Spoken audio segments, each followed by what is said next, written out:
안녕하세요. 저는 중고등학생들의 자기주도학습 관련 기업에서 15년 이상 일했고 지금은 청소년들에 관련된 도서를 집필하고 있는 김송은이라고 합니다. 오늘은 어떻게 해야 공부를 잘할 수 있는가, 이 문제에 대해서 문해력과 관련된 부분을 집중적으로 한번 짚어보려고 합니다.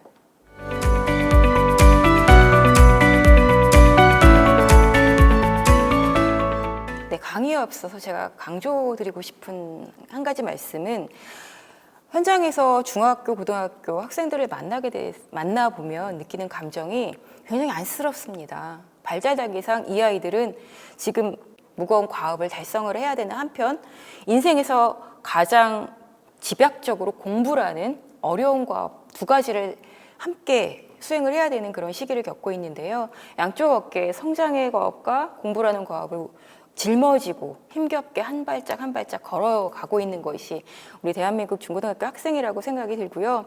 그래서 기본적으로 늘 청소년을 보면 존경과 어떤 격려의 시선으로 바라보곤 했었는데, 학부모님들께서도 지금 우리 아이들이 매일매일 그 힘든 과정을, 어른도 아닌데 그런 하루하루 살아가고 있다는 것을 좀 인정해 주시고 대견하게 여겨 주십사 하는 말씀을 먼저 강조를 드리면서 강의를 시작하도록 하겠습니다. 대학교 때 제가 국어국문학과를 나왔는데요. 국어학 강의를 들을 때 교수님께서 굉장히 인상적인 말씀을 해주셨던 게 아직도 기억이 납니다. 전 세계에 굉장히 수많은 언어가 있는데 그 중에서 제일 배우기 어려운 언어가 무엇인지를 아느냐. 어떨 때 조사하면 1위가 한국어, 2위가 아랍어, 다른 때 조사하면은 1위가 아랍어, 2위가 한국어라고 합니다. 그러면서 교수님께서 당신들은 이렇게 어려운 한국어를 굉장히 능숙하게 구사할 수 있는 능숙한 능력자이니 굉장히 자부심을 가져도 좋다라는 말씀을 하셨는데요. 우리 아이들 중에 한국어 못하는 아이는 없죠. 그렇다면 우리 아이들은 다 언어 천재일까요? 네, 우리 아이들은 대부분 유창한 한국어 사용자죠. 어머님들께서 의문을 갖게 되는 부분이 이 포인트입니다. 오셔서 상담하시면서 말로는 못 이기겠다. 말은 청산유수다. 내가 널 이기니? 근데 국어 공부는 왜 힘들어하고 책 읽기는 왜 저렇게 싫어하는지 모르겠다.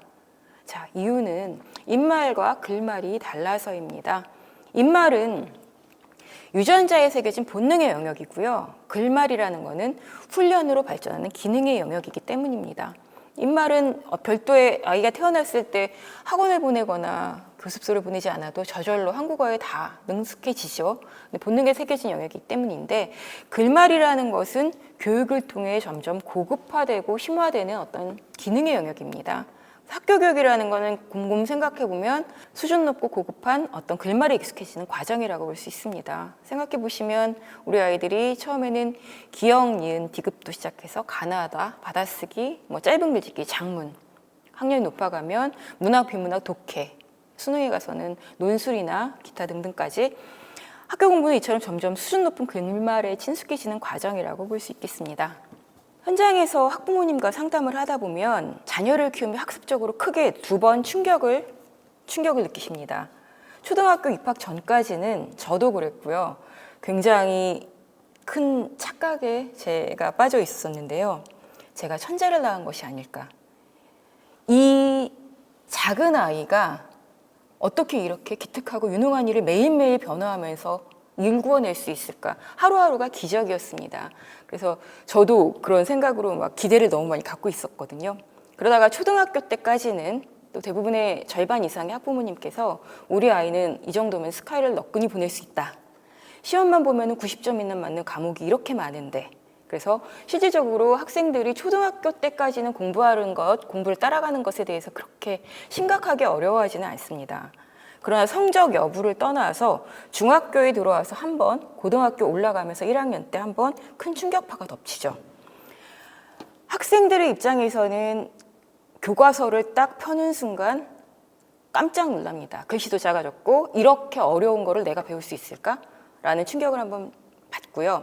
학부모님들께서는 받아본 적 없는 점수 때문에 또 한번 충격을 느끼시는 거죠.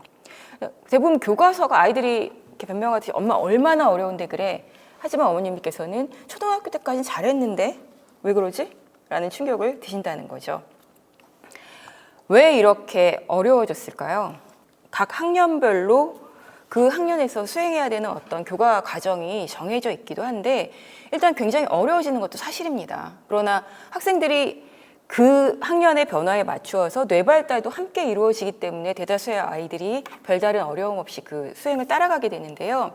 그래서 학생들의 변화에 대해서 간략하게 먼저 이해를 좀 해보고 넘어가려고 해요. 학부모님들과 상담하다 보면은 아이들의 성장에 대해서 부모님들의 감정이 굉장히 양가적이라는 걸 느낍니다.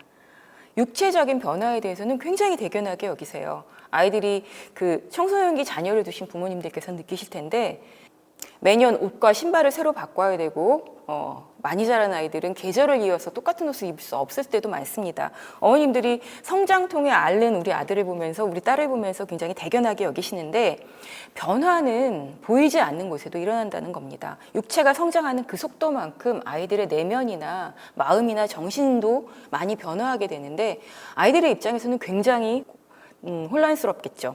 근데 그 아이들의 변화에 대해서는 분노나 서운함, 어떨 때는 굉장히 견딜 수 없다, 인생이 허무하다라는 양가적 감정을 느끼고 계시는데요. 제가 학부모님들과 상담할 때 부모님들께서 사춘기 자녀를 둔 부모님들께서 하시는 말씀이 세상에서 내가 제일 싫은 소리가 있다. 아이가 집에 돌아와서 학교 잘 다녀왔니 인사를 할 때 막 들어가서 장문을 딸깍 단추를 누르는 그 소리만 들으면 막 화가 난다는 거예요. 그 소리가 너무 싫어서 어떤 어머니께서는 문에 있는 모든 문고리를 다 빼버린 적도 있다라고 한다는 겁니다. 그래서 부모님께 말씀드리고 싶은 건 아이들의 성장이 지금 보이지 않는 영역과 보이는 영역에서 어떻게 진행되고 있는지를 잘 좀 알아주셨으면 한다. 사춘기 자녀들의 변화는 여러 곳에서 일어나지만 오늘 강의에 있어서는 이 중에서 문해력과 관련된 일부 측면만 얘기해 보도록 하겠습니다. 그 중에서 우리 아이들의 뇌발달, 사춘기가 되면서 발라지는 뇌발달에 대해서 먼저 잠깐 살펴보려고 하는데요. 아주 유명한 피아제의 4단계 발달 이론 중에 하나인데요. 여러 가지 중에 우리 아이들이 지금 청소년기에는 아동기의 뇌에서 청소년기의 뇌로 발달되면서 어떤 변화가 오는지에 대한 것입니다. 어린이의 언어가 가고 어른의 언어 생활이 시작되는 것, 이 격변기를 겪고 있는데요. 그 중에서 첫 번째는 논리성이 굉장히 발달되는 시기라고 합니다. 뭔가 내면 속에서 자기 논리가 굉장히 발달되는 거죠. 여러 가지 논리성이 발달된다는 얘기는 여러 가지 요인들을 살피고 그것에 대해서 추론적으로 논리적으로 사고가 가능하다. 자기 주장이 강해진다는 것이죠. 그래서 그때의 대표적인 특징들이 나도 내 논리가 있는데 나에게 강요하는 어른들의 논리가 싫은 거죠. 어른들은 위선적이야. 권위주의는 싫어. 저희 사춘기 제 아들이 중학교 때 있었던 일인데요. 중학교 2학년 때 2차 방정식을 이제 같이 공부를 하면서 좀 도와줄까 하면서 얘기를 나누다가 2차 방정식이라는 것은 자, 아들, 좌변에는 미지수항을 놓고 우변에는 상수항을 모아라. 그 다음에 나중에 이거를 상수항의 미지수의 개수로 나누면 된단다. 뭐 이렇게 제가 옆에서 코치를 했는데 아들이 갑자기 버럭하고 화를 내는 거예요. 왜 엄마 맘대로 미지수를 좌변에 넣고 상수항을 우변에 넣으라고 하느냐. 나는 반대로 하겠다. 반대로 상관없지 않느냐. 그러면서 꾸역꾸역 상수항은 다 좌변에 놓고 미지수항은 우변으로 해놓고서 계산을 하겠다고 우기는 거죠. 그래서 굉장히 충격을 먹었는데 엄마 말대로는 하기 싫다. 예, 그런 게 바로 그 사춘기의 어떤 시기이기도 한데요.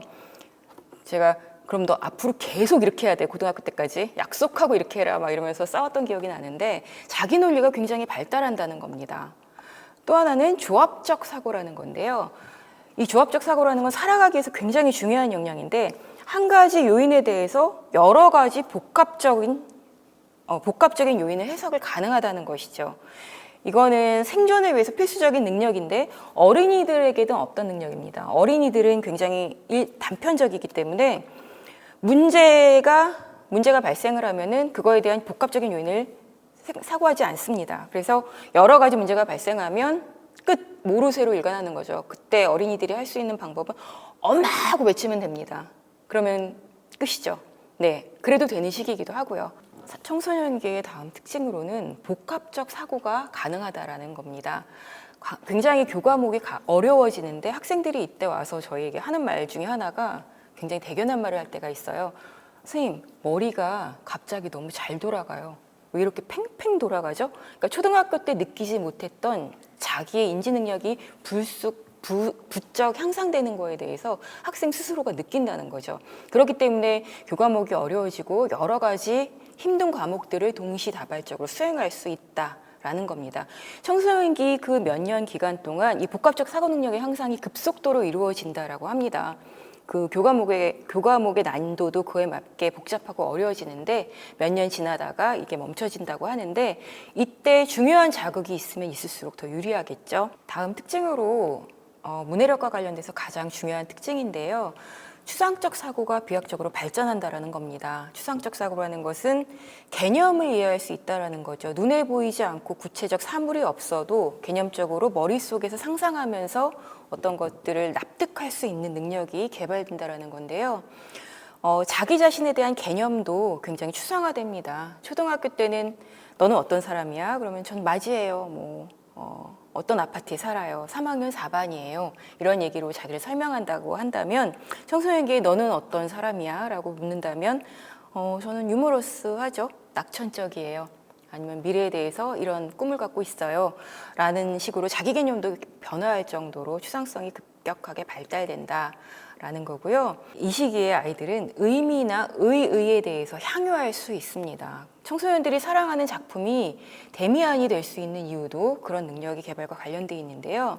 이럴 때 이 시기에 명작을 읽으면 그렇기 때문에 굉장히 감수성이나 여러 가지 영적 측면에서 개발되는 측면이 많을 텐데, 요즘 아이들은 그 귀한 시간들을 좀 게임에 너무 많이 투자하고 있는 것이 개인적으로는 좀 안타깝기도 합니다. 그래서 저희 때는 별다른 오락거리가 없기 때문에 책을 굉장히 많이 읽었어요. 저 역시 그랬고, 그 친구들 중에 문학소년들이 이제 등장하는 시기가 이 시기인데, 시대적, 역사적 어떤 평가를 거친 걸작 작품들이라는 거는 어떻게 보면 인간의 삶, 인간의 영적 영역 중에서 가장 심오하고 고도한 그런 부분을, 추상적인 영역들을 건드리고 있는 작품들이 많기 때문에 그런 작품들을 많이 접한 학생들이라면은 다각도에 대해서 활성화되는 영역이 많을 텐데 참 안타깝습니다. 그래서 좋은 작품들을 많이 읽는 경험을 한 학생들은 공부에 대해서 그다지 어려워하지 않죠. 그래서 비유적으로 말씀드리면은 학습에 대해서 가성비가 좋은 학생으로 점점 개발되기도 하는데, 그래서 추상성이라는 건 청소년기에 굉장히 중요한 특징이다라는 말씀을 드리고 싶고요. 이 시기에 필요한 것은 첫 번째는 학생이 머릿속에서 벌어지고 있는 변화들에 대해서 누군가와 나누고 설명하고 공감해 줄 수 있는 사람과 대화를 한다면 훨씬 더 능력이 개발되고 증폭되는 측면이 있기 때문에 들어주는 사람이 있으면 좀 좋겠다, 그런 말씀을 드리고 싶고, 두 번째는 변화가 급격한 만큼 시행착오나 자기 모순도 많은 시기입니다. 그럴 때 이 문제를 해결할 수 있도록 스스로 뭔가 정립해 갈 수 있도록 좀 찬찬히 기다려 줄 수 있는 그런 여유가 필요한데, 공부법에 있어서도 그렇고 어떤 사고방식에 있어서도 그렇고 여러 가지 경험과 시도 끝에 좋은 자리를 잡아가는 시기이기 때문에 문제 해결할 때까지 시간을 충분히 기다려주면 좋겠다라는 말씀을 드리고 싶고요. 좋은 질문은 학생을 자극합니다. 그래서 교사나 멘토나 부모님들께서 좋은 질문이라는 것은 아이들이 그 질문을 받으면서 머릿속에서 성공 경험이나 자기 유능함이 폭발하는 느낌을 받을 수 있을 만한 질문을 의미합니다. 너는 어떻게 하고 싶어? 라든가, 아니면 제가 개인적으로 가장 좋아하는 질문인데요. 청소년기 학생들에게 너는 어떻게 그렇게 잘할 수 있었어? 라는 질문이 참 좋은 질문이라고 합니다. 그런 질문을 받으면 아이들의 머릿속에서 내가 그걸 어떻게 하다 그렇게 잘했지? 라는 그 성공의 경험 과정이 머릿속에서 시뮬레이션으로 돌아간다고 해요. 그런 것들이 효능감을 증폭시켜준다고 하는데, 그런 질문들이 학생을 자극하고요. 네 번째는 창조적이고 독창적인 어떤 생각들이 폭발하는 시기라고 합니다. 굉장히 발랄한 시기죠. 그렇기 때문에 그런 말들을 했을 때 어른의 어떤 판단력이나 어른의 생각으로 쓸데없다, 아니면은 위험하다, 이렇게 재단을 하고 무시해 버리지 않는 것이 중요하다라고 합니다. 그래서 이 시기를 잘 지내는 게 중요할 텐데요. 이 중에서 문해력이나 학습과 관련된 것들이 앞부분에 말씀드린 것 중에 추상적 사고력, 개념적 사고력이 급속도로 발전한다, 이 포인트인데요. 이때 언어가 발전하고 언어가 발달하는 것만큼 말하는 것, 어휘력도 급속도로 향상이 됩니다. 이 중요한 시기를 제대로 보내지 못하면 어휘력이 단지 부족한 것으로 끝나는 것이 아니라 어휘를 통해서, 말을 통해서, 언어를 통해서 의미를 구축하는 사고력도 충분하게 개발되지가 않는다. 그 부분이 더 안타까울 수 있고요. 말이라는 단어 속에는 수많은 어떤 상세한 의미를 가진 단어들이 존재할 텐데요. 이것보다도 훨씬 더 많겠죠.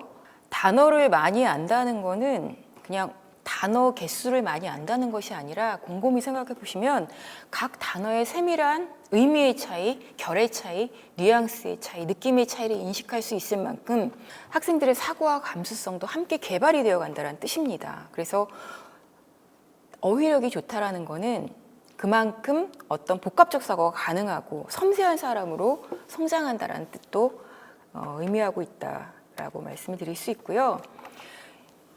이렇게 비약적으로 어휘력이 증가하는 이 시기를 제대로 보내지 못하면 지금 말씀드린 사례들은 제가 현장에서 직접 만났던 아이들의 이야기인데요. 첫 번째는 아주 흔하고 많은 경우 많이 만날 수 있는 그런 학생의 사례입니다. 요즘에 어린 시절, 그러니까 부모님들의 생각, 어린 시절에 외국어 학습에 때를 놓치지 않겠다라는 그런 일념으로 어떤 일정한 시기를 외국에서 유학을 보내셔서 학습을 시키는 학부모님들이 많이 계시는데요. 보통 입시와 조금은 동떨어져 있는 초등학교 고학년 때 그래도 좀 너무 어리지 않은 나이에 보내서 본격적으로 입시가 시작되는 고등학교 생활이 시작되기 전까지 이 시기 동안 외국 생활을 하고 다시 한국으로 돌아와서 고등학교 생활을 시작하는 그런 학생들이 굉장히 많은데 어머님들의 전략은 외국어도 잡고 이제 고등학교 올라가서 외국어 과목은 그래도 쉽게 가져가고 나머지 시간을 다른 과목에 투자하면은 굉장히 많은 이득을 볼 것이다 라는 개념으로 보내시는데요. 심각한 문제가 발생을 합니다. 예측하지 못했던. 아까 말씀드린 것처럼 청소년기가 비약적으로 사고력이 발달하고 언어 능력이 발달하는 시기인데 그 시기에 심각한 경력 단절이 벌어지는 거죠. 이 아이가 발달 단계상 많은 어려운 개념적 사고를 할 수 있는 그런 단계에 접어들었을 때 외국에서 생활을 하게 되면 다시 처음으로 돌아가서 굉장히 쉬운 단어, 유아어 아니면 기초 단어와 기초 단어로만 생활을 하는 시간을 보내게 됩니다. 유능한 아주 능숙한 외국어 학습자가 아닌 이상은요. 외국어 사용자가 아닌 이상. 그러면 아까 말씀드린 것처럼 사고는 언어를 통해서 함께 개발되는 측면이 있는데 그 시기에 언어와 함께 개발될 수 있는 기회가 박탈당하는 것이죠. 그래서 두뇌는 이미 고급한 추상어를 받아들일 준비가 되어 있는데 외국에서 접하는 어휘의 수준이라는 것이 다시 유아어 정도의 기초 단어에 불과하니까 사고의 수준도 정체되고 돌아왔을 때는 어떤 어휘력에 있어서 경력 단절이 생깁니다. 그래서 이런 아이들이 이제 본격적으로 고등학교 공부를 시작하자라고 저희를 찾아왔는데 고등학교 1학년 학생인데 굉장히 똘똘하고 영리한 학생이에요. 그런데 깜짝 놀랄 만큼 단어를 모릅니다. 공산주의가 무엇인지를 몰라요. 그러니까 이 정도의 단어를 모른다는 거는 상상할 수 없는 상태에서 이렇게 다른 공부를 함께 하려고 하다 보면 굉장히 얘가 지금 왜 얘 얘기를 못 알아듣고 있지 하면은 공산주의가 무엇인지 모릅니다. 공산주의가 공장에서 물건을 만드는 거냐 이런 말을 듣고 이제 깜짝 놀란 적도 있고 대관절이란 단어는 허벅지 큰 관절이냐 일신연스럽다라고 얘기를 하면은 욕하신 거예요 이렇게 묻기도 하고 이게 정말 재밌으라고 지어낸 이야기가 아니라 실제로 만났던 고등학교 1학년 학생들이 저한테 했던 얘기인데 꽃샘 추위는 곱셈 추위 2배로 추운 게 곱셈 추위냐 이런 얘기를 하는데 굉장히 아이는 인지적으로 문제가 없고 굉장히 똑똑한데도 언어의 단절이 일어났기 때문에 고등학교 가서 사회 과목이나 과학 과목이나 국어 과목이나 주요한 과목에서 따라가기가 힘들어지는 경력 단절을 경험하게 되고요. 또 다른 케이스는 더 흔하죠. 오로지 학원 위주의 수업으로 꽉 찬 그런 학생들인데요. 이런 학생들의 문제가 뭐냐면 일단 기초적으로 책을 읽을 시간이 없습니다. 책을 읽은 시간이 없다라는 건 기본인데 그보다 더 중요한 거는 마음의 여력이 없어요.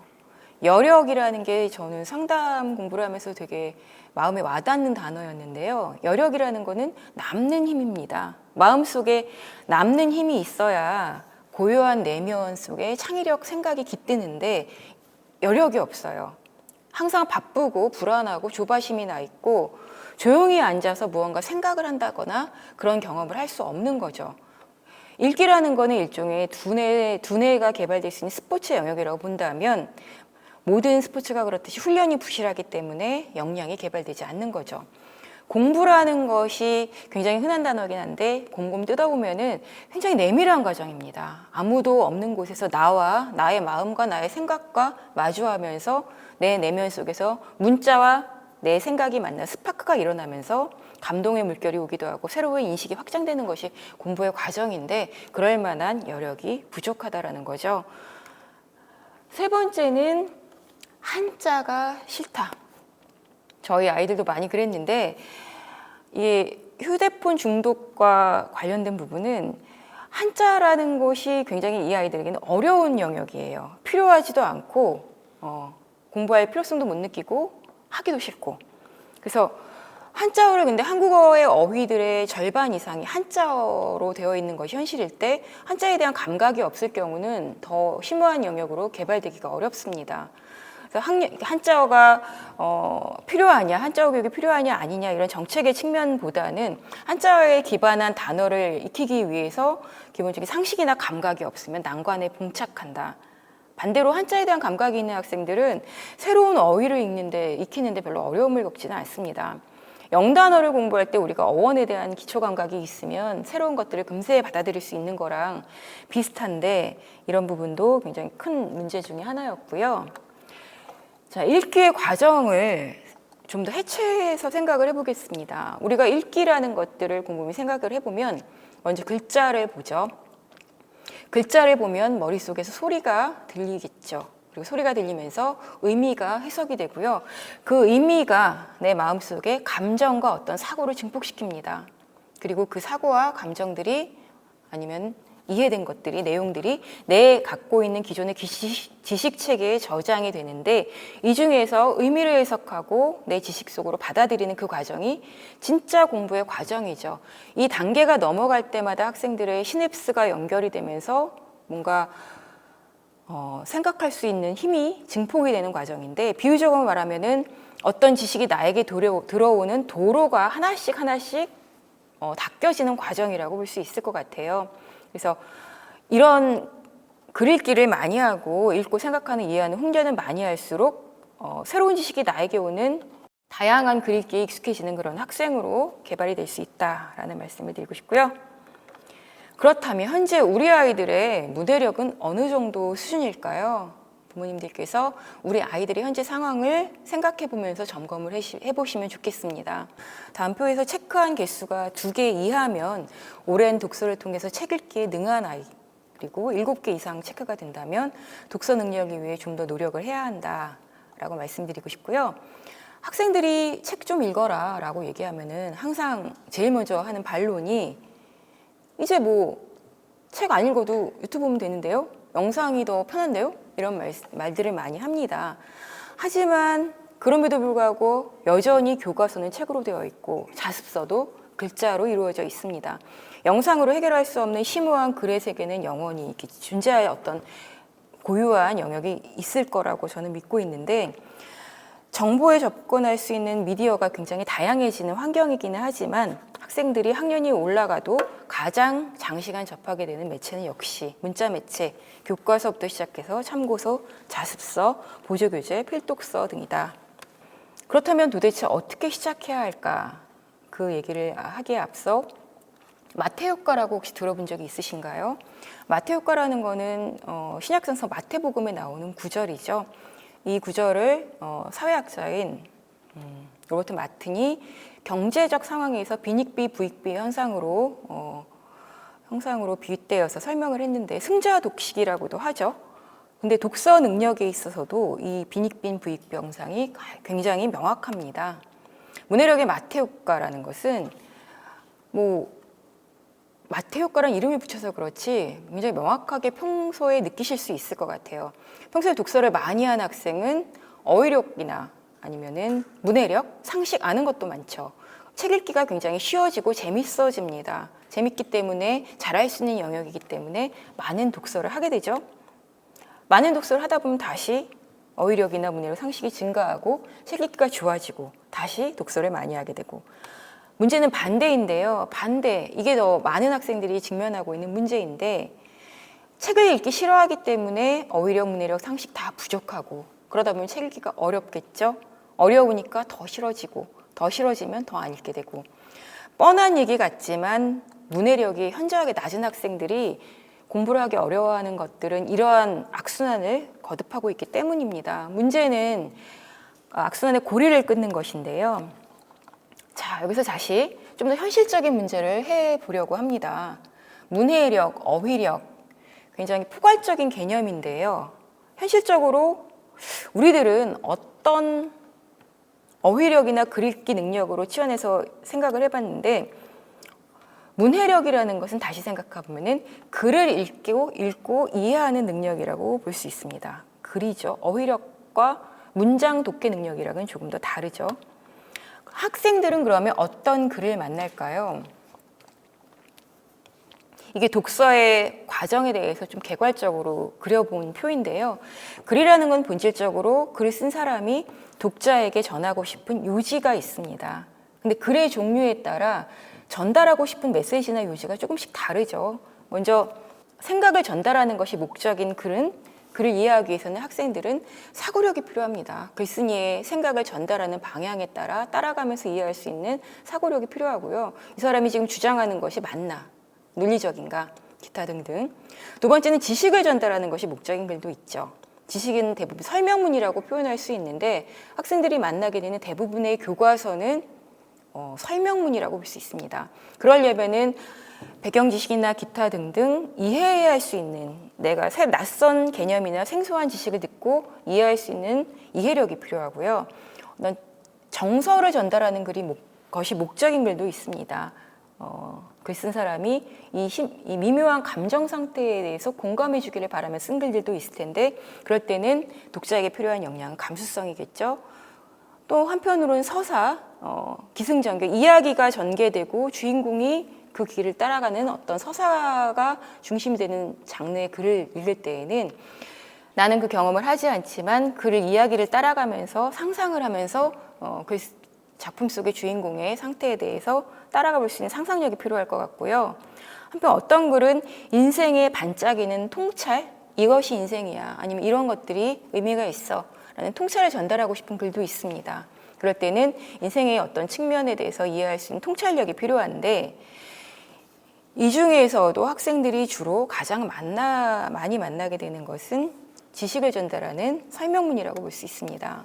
학생들이 만나는 아주 흔한 글입니다. 자, 이 글은 쉬울까요? 어려울까요? 누군가는 쉽고 누군가는 어려울 겁니다. 어떤 학생은 괜찮고 아닌 학생들도 있을 것이고요.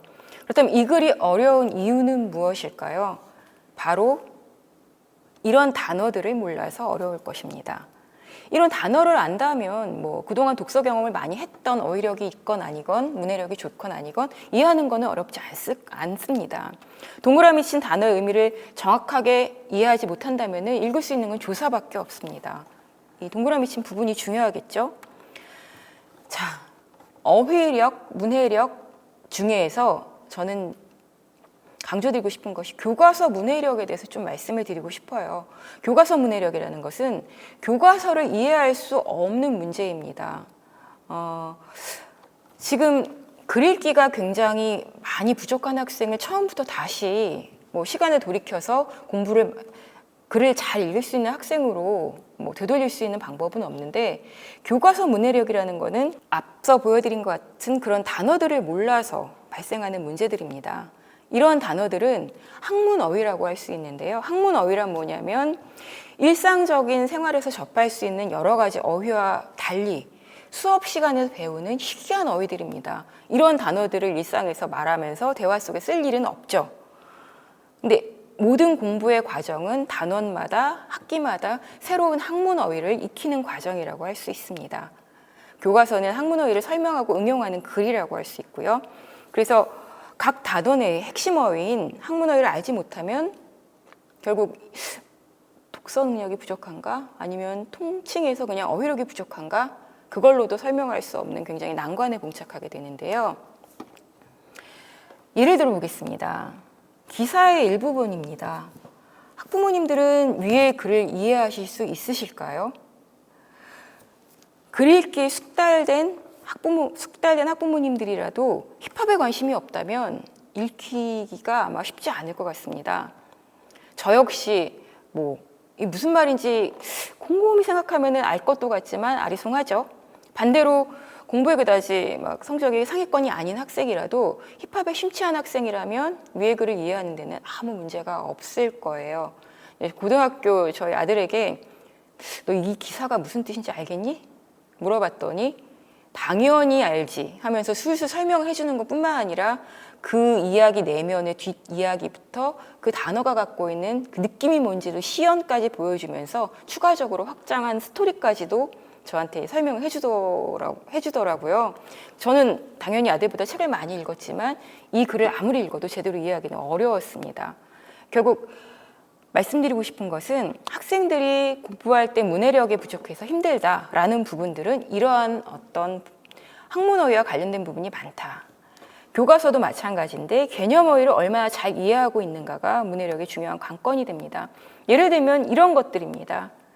이 표에서 보여드리는 것들은 중학교에서 배우는 개념어휘 예시들이에요. 공부에 대한 오랜 철칙, 그 우등생들이 얄밉게 하는 그 멘트 있죠. 개념 중심으로 공부했어요. 단지 수학 과목의 문제뿐만이 아니라 그때의 그 개념입니다. 과목별로 모든 과목의 토대를 이루는 것, 주요한 어휘들은 그 개념인데 이 교과서에 있는 개념들을 정확하게 이해하고 넘어가면 사회 과목도 그렇고 과학 과목도 그렇고 역사 과목도 예시를 모든 과목이 마찬가지일 건데요. 굉장히 많아 보이는데 이게 고등학교 과정도 아니고 중학교 국어과 과정 속에 할당되어 있는 개념어들이거든요. 학습이라는 것은 이러한 개념어들을 앞에 배운 개념어들을 알고 있다는 전제 하에서 점점 누적되어서 진도를 나가는 건데 이것들에 대한 개념이 부실하다면 이해는 점점 어려운 것이죠.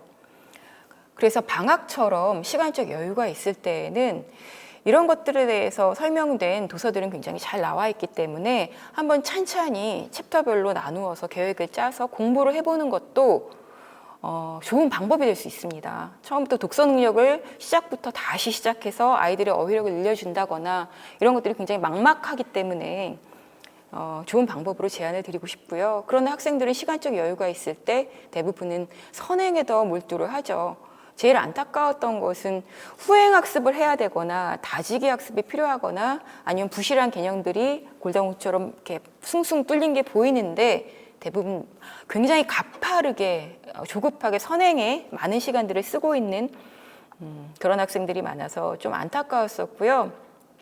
그렇게 시간을 보내게 되면 핵심 개념이 군데군데 빠져서 수습관 같은 쟁과 같은 상태가 됩니다. 근데 다음 학기의 앞부분에 있는 개념어들이 보강이 된다면 훨씬 더 공부가 쉬워지죠. 그래서 막연하게 독서를 많이 해라, 어휘력을 늘려라 하는 건 실천성이 떨어질 수가 있기 때문에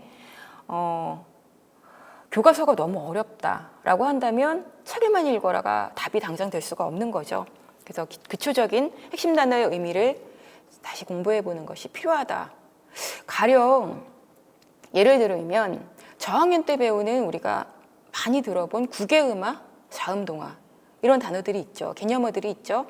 어떤 아이들이 공부를 할 때 힘든 부분은 별것 아닌 하나의 단어가 막혀서 그것 때문에 전체가 그 이후로가 다 힘들어지는 경우가 많아요. 제가 안타까웠는데 자음동화, 국외음화, 동화가 뭔지 이해한다면 나머지가 굉장히 쉬워질 수 있는 거죠. 근데 그 단어가 무슨 뜻인지 모를 수도 있고 유성음, 무성음 아니면 국외음화라고 했을 때도 마찬가지입니다. 국외가 무엇인지를 모르는데 뒷부분에 막 따라가기가 어려운 것이죠. 앞부분에 배운 것 위에 그게 얹혀질 텐데 국외가 무엇인지 이해한다면 직관적으로 갈무리가 잘 될 수 있는 것이죠. 그럴 경우 모르고 넘어가면 아이들이 가장 많이 할 수 있는 방법은 하나밖에 없습니다. 그냥 암기해 버리는 겁니다. 이해를 생략한 암기는 소리의 암기에 불과한데, 그러다 보면은 아시다시피 지속성이 떨어지고 개념을 이해하지 못한 채 그냥 막무가내로 암기를 할 경우 학생들이 할 수 있는 것은 그냥 외우는 것밖에 없습니다. 외우는 그런 이해를 생략한 암기는 지속성도 떨어지고 무엇보다 학생들이 공부하는 게 재미가 없고 너무 힘들죠. 그렇기 때문에 과목별 근간이 되는 어휘들을 많이 공부해 두는 것이 중요하다. 영단어를 공부할 때 우리가 영어 단어를 외울 때 두 가지 클래식한 방법이 있죠. 독해를 많이 하면서 글읽기를 통해 단어를 확장하는 방법도 있을 것이고, 근데 그걸로 통해서 배워야 하는 어휘량을 다 커버하기는 어렵기 때문에 자기만의 그 단권에 대한 어휘 교재가 따로 있겠죠. 영어 단어장이 있는데 두 개를 병행하자라는 것들이 일반적으로 어휘를 익히는 과정인데, 국어 공부도 마찬가지입니다. 과목별 개념도 마찬가지인데, 여러 가지 독서를 통해서 상식을 넓히거나 배경 지식을 확장하는 것은 그것대로 중요하고, 한편으로 필수적인 개념들에 대해서는 한 번 더 정확한 의미를 짚어보는 학습이 필요하다라고 말씀드리고 싶고요. 자, 지식은 그렇다면 아이들의 머릿속에 어떻게 축적이 될까요? 괴테가 굉장히 유명한 말을 했죠. 우리는 아는 것만 볼 수 있다.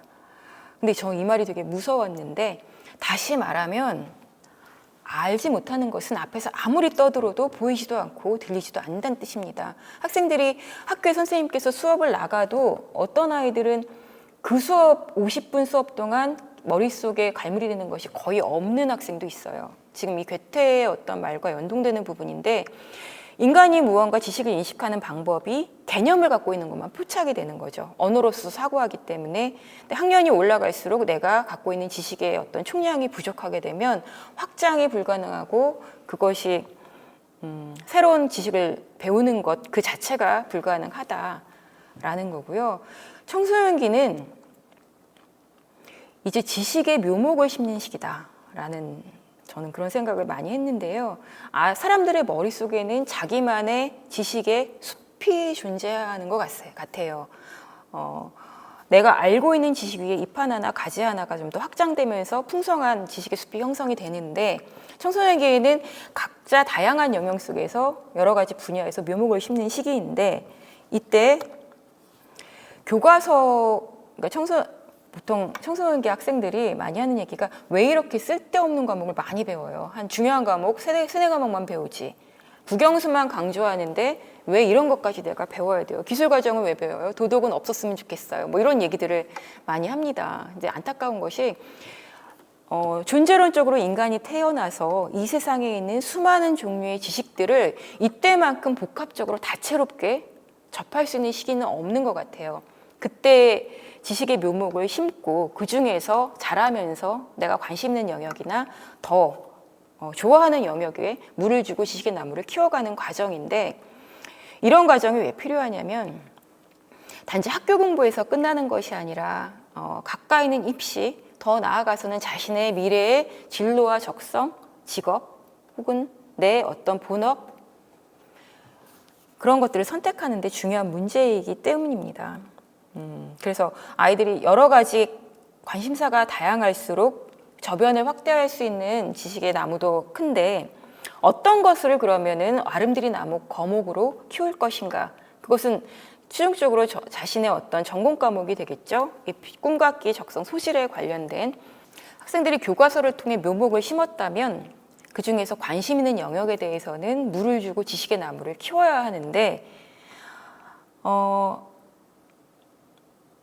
지식에는 얇고 넓게 아는 것도 중요하고, 어떤 경우는 아주 세밀하고 나의 어떤 핵심 역량이 될 수 있는 그런 지식도 두 가지를 다 움켜쥐고 있으면 굉장히 유리하겠죠. 그런데 제가 아는 어떤 학생은 역사에 대해서는 도사예요. 모든 것들을 다 알고 있죠. 그래서 그 학생 고등학교 때 사탐 과목을 선택을 할 때 세계사, 동아시아사를 선택을 하고 한국사는 기본으로 갖고 있고 이렇게 어떤 특정 분야에 대해서 끝까지 지식을 갖고 있는 학생들은 굉장히 유리합니다. 관심 있는 영역에 대해서 어떤 전문가 못지않게 파고 들어가 본 경험이 있는 학생은 난도 높은 학습이 무엇인지에 대한 감각을 갖고 있어요. 여기까지 끝까지 가본다라는 게 어떤 개념인지를 알고 있기 때문에 그런 지식을 갖고 있는 것도 굉장히 중요하고, 한편 그렇게 특정 분야에 대해서 전문성이 없는 학생이라도 무언가 여러 가지 영역에 대해서 관심을 갖고 있는 것들은 굉장히 필요합니다. 왜냐하면 현실적인 문제인데요. 1차적으로 수능에서도 굉장히 유리합니다. 수능 비문학 독해가 굉장히 이슈가 되기도 하는데요. 비문학 독해라는 건 어떤 거냐면 지금 한 번도 배운 적 없는 새로운 개념을 즉석에서 이 문장으로 이해를 하고 해석하고 문제로까지 풀어내고 정답을 맞춰야 하는 시험에 봉착한 그런 상황입니다. 그렇기 때문에 내가 알고 있는 것이 많을수록 굉장히 유리하죠. 그래서 어떤 학생들이 수능 끝나면은 수험생들이 와서 개 탔다. 내가 알고 있는 영역에 세 문제 지문이 3개나 나왔다. 그러면서 그것 굉장히 시간도 굉장히 단축해서 다른 데에 시간을 투자할 수 있었다라면서 좋아하는데, 아는 것들이 많은 학생은 현실적으로 수능에서도 굉장히 유리하고요. 입시에서도 마찬가지입니다. 입학 사정관과 얘기하다 보면은 2가지 측면에서 많이 탄식을 하세요. 첫 번째는 학생들이 너무 무식하다는 거죠. 요즘 학생들이. 또 하나는 전공을 선택했는데 관심이 없어 보인다라는 겁니다. 여기에 보여드리는 어휘들은 교과서를 통해서 만날 수 있는 단어들은 아닙니다. 근데 평소에 이 정도의 전공에 관심 있는 학생이라면 탐색을 통해서 쌓이는 지식들입니다. 그래서 경영학을 전공하는데 이게 그 시기에 맞게 크게 이슈가 되거나 기본 상식으로 많이 이렇게 노출되는 그런 단어들이죠. 경제 경영을 지원하는 학생인데 로봇세, 아니면 블랙시트, 바이럴 마케팅, 배분되는 효과, 이런 단어들에 대해서 들어본 적도 없다라고 한다면 이제 면접관이나 입학사정관들이 굉장히 심층 면접을 통해서 과연 관심이 있었는가, 급조된 관심이 아니라 오래도록 꿈과 깨도 생각하고 온 학생인가를 검증하는 어떤 수단이 될 수 있다는 거죠. 의학보건 계열, 계열별로 마찬가지입니다. 기본적으로 이런 단어들에 대해서 평소에도 이슈를 좀 찾아보거나 아니면은 관심을 갖고 킵해두는 게 중요하다라는 말씀을 드리고 싶고요. 상식은 그렇다면 어디에서 올까? 결국 독서에서 오죠. 독서는 그럼 왜 힘이 든가? 본질적으로 자기주도 학습이기 때문입니다. 강의를 듣는 것은 어렵지 않아요. 그러니까 학생들이 수업을 끝내고 하루 종일 수업을 듣고 공부를 잘하건 못하건 수업이 끝나고 학원 수업까지 마치고 밤늦게 들어가서 가방을 탁 던지면서 오늘 너무 힘들었어 라고 얘기하지만, 현실적으로 수업을 듣는 거는 생각만큼 그렇게 힘들지는 않습니다. 강의를 듣다가 피곤하면은 생각을 멈추거나 딴 생각도 하고 자기 나름대로 머릿속에 휴식도 취하면서 그렇게 시간을 가는데, 아무리 인내심이 없는 학생도 학원 수업이나 학교 수업을 몇 시간씩 듣는 것들은 가능은 하죠. 내가 휴식과 집중을 스스로 알아서 반복하기 때문에. 근데 독서나 스스로 하는 공부는 다릅니다. 학생이 오로지 책과 내가 마주 앉아서 고요하게 벌어지는 싸움이 시작되기 때문입니다. 이 앞에 있는, 눈앞에 있는 지식을 내 인식 속으로 받아들이고 이해하고 갈무리할 것인가, 소리 없는 싸움이 벌어지기 때문에 그때 뇌세포에 힘을 주고 영혼의 집중력을 끌어모아야 되는 거죠. 굉장히 힘이 들 텐데 훈련과 투자가 없으면 안 된다, 되는 일이 아니다라는 말씀을 드리고요. 그렇다면 어떻게 시작해야 될까? 다음은 문해력 향상을 위한 7단계의 노력이라고 적어봤는데요.